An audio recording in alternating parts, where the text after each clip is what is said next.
Welcome to the tutorial on organizational behavior. Today the chapter is understanding work teams. In this chapter we are going to focus on the following objectives. We will analyze the growing popularity of teams in organizations. We will contrast groups and teams. We will compare and contrast 4 types of teams. We will identify the characteristics of effective teams. We will show how organizations can create team players. And we will decide when to use individuals instead of teams. And ultimately, we will show how our understanding of teams differ in a global context. Why have teams become so popular? Over the last decade, we have seen the use of teams grow exponentially in the organizations. There are a number of reasons why this is true. Teams can enhance the use of employee talents and tend to be more flexible and responsive to change. Teams can help to keep the employees engaged in their work and increase their participation in the decision making, thus increasing the motivation of the employees. However, teams are not always effective. That is why the manager should look at how to deploy the teams effectively. That means there are several reasons for which teams are becoming popular in the organization. You can see team is a great way to use the employee talents, and teams are more flexible and responsive to the changes in the environment, and team can quickly assemble, deploy and refocus and disband, and team facilitates employee involvement. It increases the employee participation in the decision making, and it's a way to democratize an organization. Ultimately, it will increase the motivation. But as a manager, you should know that teams are not always effective, but if you are concerned to apply the teamwork effectively, then you can get the benefits from team. Differences between groups and teams. Groups and teams are not the same thing. A group is primarily there to share the information and make decision, but no joint effort required. That means a group that interacts primarily to share information and to make decisions to help each group member perform within his or her area of responsibility. That means group is a way by which the group member share the information and make decisions within themselves. But in group work, no joint effort is required. On the other hand, a teamwork is a way where you can ensure the coordinated effort to achieve the organizational goal. That means teamwork generates positive synergy through coordinated effort. The individual efforts result in a performance that is greater than the sum of the individual inputs. However, considering the performance, work team is better than the work group. Comparing the work groups and work teams, the work group and work teams differ in their goals, level of synergy, accountability and skills. The function of work groups and work teams are different. Work group share information, where work teams work together for a collective performance. And if we consider the synergy in groups is neutral, where work teams have a positive synergy. If we consider the accountability can be individual in both work groups and work teams, but it is more often mutual in the work teams. And the skills in a group will be varied, where the skills on a team need to be complementary. What are the types of teams? There are a number of different types of teams: problem solving teams and self-managed work teams. The problem solving teams are a very popular method used in many organizations. Typically, this type of team meets for a few hours each week to solve a particular problem. The problem solving teams have 5 to 12 employees from the same department who meet for a few hours each week to discuss ways of improving the quality, efficiency, and the work environment. On the other hand, the self-managed work teams has 10 to 15 people who take on the responsibilities of their former supervisors. The self-managed work teams are comprised of a group of people who don't have a manager, and the group takes on the responsibilities of the previous supervisor. We can see here another types of team: cross-functional teams. Cross-functional teams gathers workers from different work areas to come together to accomplish a task that needs to utilize the multiple perspective. That means cross-functional teams includes the employees from about the same hierarchical level. It may be the managers from marketing, accounting, finance, logistics support, supply chain management, and they come together for performing a task. That means the cross-functional teams includes the employees from the same hierarchical level but from different work areas who come together to accomplish a task. This is very common, and these cross-functional teams are known as task forces. Sometimes it's known as committees for achieving a purpose of the organization. Virtual teams is another type of team. Virtual teams are increasing in their use. This type of team uses the computer technology to bring the people together to achieve a common goal. Typically, these types of virtual teams get right to work with little socializing. That's why there is a necessity to overcome time and space constraints to accomplish the task.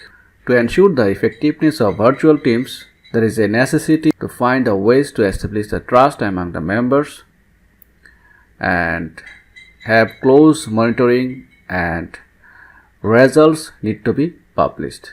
That means to ensure the effectiveness of the virtual teams, we need to ensure the trust among the members, we need to ensure close monitoring, and the results should be published to motivate the virtual teams. And for establishing the virtual teams, the organization used the communication technology or computer technology, where all the employees in the virtual teams work to achieve the common goal. But in virtual team, there is a limited scope of socializing, as well as the virtual team need to overcome the time and space constraints to accomplish the specific task. A team effectiveness model. The model displayed here depicts the team effectiveness. In order for teams to be effective, there is a necessity to combine the context, composition, work design, and process. These elements or factors must be brought together to assist the effectiveness in the team. This model has two caveats. This model is only a general guide and it assumes that teamwork is preferable to individual work.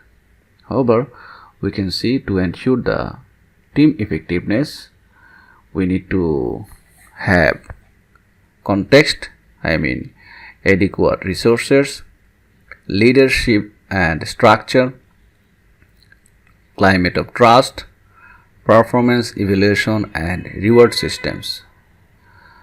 In the second factor, we can see composition, where we need to ensure abilities of members, personality, allocating roles, diversity, size of teams, member flexibility and member preferences. And to ensure the team effectiveness, the work design should ensure autonomy, skill variety, task identity and task significance. Lastly, to ensure the team effectiveness, there should be a good process where there should be common purpose, specific goals, team efficacy, minimizing conflicts and avoiding social loafing. So these are the factors that is depicted in the team effectiveness model, and these factors can increase the team effectiveness. So from the previous slide, we have learned that there are 4 key components to ensure the team effectiveness. The first one is context, second one is composition, and the third one is work design, and the fourth one is process variables. In the next slides, we are going to look at each one of these components individually. To ensure the team effectiveness, the important factor is context. Understanding the context is important for teams to be effective. The teams need the right and adequate resources to do the job very well. They also need the effective leadership and structure to facilitate a process that will help the team to be succeed.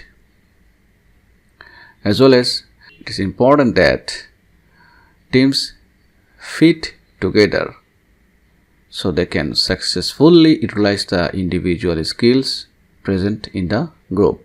It's important that teams fit together so they can successfully utilize the individual skills present in the group.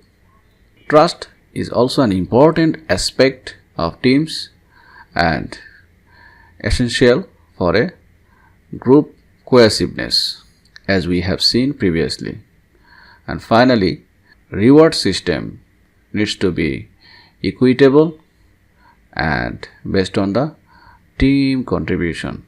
That means to ensure the team effectiveness, we need to ensure adequate resources and we need to ensure the leaderships where the team will utilize their individual skills, as well as we need to ensure the trust among the employees in a team, and lastly we need to establish reward system that will reflect the team contribution.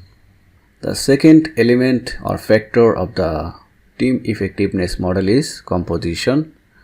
Whenever as a manager you are composing or combining or mobilizing the employees in the team, you have to consider the abilities of the members, personality of the members, allocating roles and diversity, size of the team, and members' preference for teamwork. In the abilities of members, there is a need of technical expertise, problem solving, decision making, and good interpersonal skills. The employees in a team should have the ability of technical expertise, problem solving, decision making, and good interpersonal skills. And in composing or combining the employees in the team, the manager should consider the personality of the members. The most common personality are conscientiousness, openness to experience, and agreeableness, all relate to team performance because these types of personality will increase the performance of the employees. The manager must be sure that he assigns the right people to fill the roles needed, but still maintain the adequate diversity so that idea generation still occurs. However, if there is a weak diversity, that will lower the performance. That's why the manager should maintain a balanced diversity to ensure the creativity among the people. As well as the manager must also pay attention to the size of the team, and if the team is smaller, there will be a better performance. The research says that 5 to 10 employees can be a good size for ensuring the performance in the team. And lastly, the manager should ensure that the members want to be on the team and enjoy the teamwork. There are a number of key roles on different teams. This model takes a look at the various roles and how they impact the team. We can see the roles can be linker, creator, promoter, assessor, organizer, producer, controller, maintainer, and advisor. The linker coordinates and integrates the elements of the teamwork, and the creator initiates the creative ideas, and the promoter champions ideas after they are initiated, and the assessor offers insightful analysis of the options, and the organizer provides the structure, and the producer provides direction and follow through, and the controller examines details and enforces rules, and the maintainer fights external battles, and advisor encourages the search for more information. So these are the different types of roles in different teams that are needed to ensure the team effectiveness. The third component of the team effectiveness model is work design. Work design is a way to help increase the effectiveness of the teams. The work of teams should have certain characteristics to help the team accomplish their assigned task. The team should have autonomy over their work so that they can work independently and control how the work is done. The team should be required to utilize the variety of skills and talents to complete the task, and the task should be definable and easy to identify so that the group knows when they have accomplished it. And finally, the task should be significant and impactful to the organization. So under the work design, we have to consider the freedom and autonomy of the employees in the team. We have to ensure the skill variety.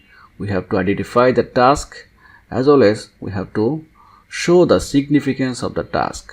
That type of issues under the work design component will ensure the team effectiveness. The fourth component under the team effectiveness model is process. Process is essential to ensure the effective teamwork. Group processes can have a big impact on their effectiveness. In the process, groups must have a strong commitment to a common purpose that provides the direction, but yet incorporates reflexibility where it can adjust the plan if needed. The goals of the team must be set up, and the goals must be specific, measurable, realistic, and challenging.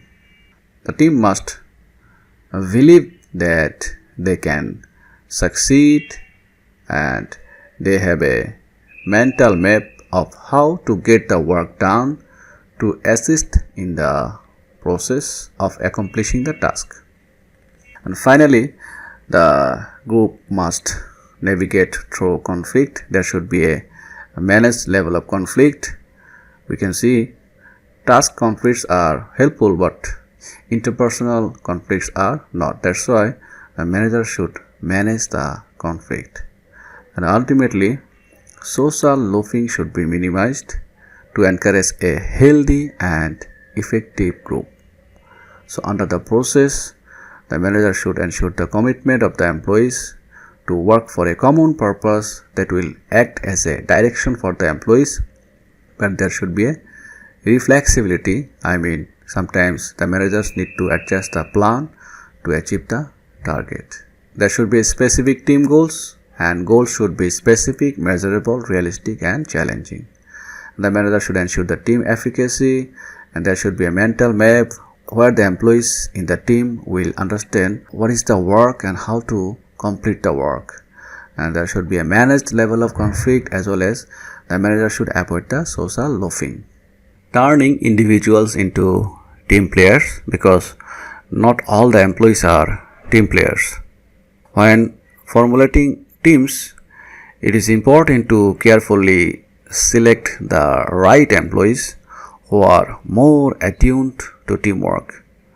The manager should make teams with the team skills. One of the important team skills is interpersonal skills, and that should be focused in the hiring process. It is also possible to train the people on how to be good team members. And lastly, if managers carefully craft a reward system to encourage the cooperative efforts rather than competitive ones, the managers can encourage teamwork. However, it is still important to recognize the individual contributions and avoid the social loafing. We can turn the individual into the team players by selecting the appropriate employees who have the interpersonal skills, and we can also train them to learn the process of working in a team, as well as we can establish the reward system to encourage the cooperative efforts in the team. But it's essential to recognize the individual contributions in the teamwork. Teams are not always the answer. That's why the manager should be aware, because teams take more time and resources than does the individual work. We have looked at a number of ways to make the teams effective and to encourage good teamwork, but sometimes teams are not always the answer. There are 3 questions to ask to assess if teams fit the situation. The first question is the work complex? And is there a need for different perspectives? Will it be better with the insights of more than one person? This is the first question we have to ask to consider whether a team will fit the situation. And the second question should be, does the work create a common purpose or set of goals for the group that is larger than the aggregate of the goals for the individuals?